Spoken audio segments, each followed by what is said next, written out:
many of you know that Kathleen and I have been working the last week diligently on this new book I have coming out. And we've been spending a lot of time with something called morphogenetic fields.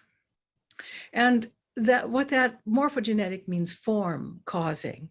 And this was first a term that was first used when referring to the energetic makeup in utero, that there is a kind of form causing energy that makes the cells do what they need to do to carry off their responsibilities in dividing and making organs and tissues and so on. That kind of intelligence sometimes is called entelechy. That was a word also coined by a fellow who took the idea of morphogenetic fields to a much broader level and discovered that they're everywhere. It is a morphogenetic field that teaches the universe how to do what it does. It's a very big morphogenetic field, but there's something going on in that field of energy that informs even people at Earth level. Well, every family has a morphogenetic field, you know, every school system, every government, everything. And that morphogenetic field is formed by the consciousness of people who participate in it. But I say consciousness, but much of it goes on at the subconscious level, not the fully conscious level. And so if you, let's say, here in the United States, if you just walk into an area that is quite different from your own, sometimes it can be experienced in the difference from people who live in Southern California and people who live in New England. Very different morphogenetic fields. Another morphogenetic field is one that exists in the Hawaiian Islands, quite different from either of the other two.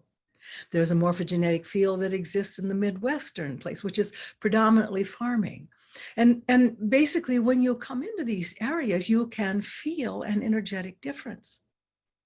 Well, the more people we put on the planet, the more complicated become the morphogenetic fields, because out of those fields come cultural norms. And this can be just the culture of a family. It doesn't have to be a huge group of thousands and thousands of people. And yet, just as family patterns are passed on with sometimes never a word spoken, this happens at greater levels as well.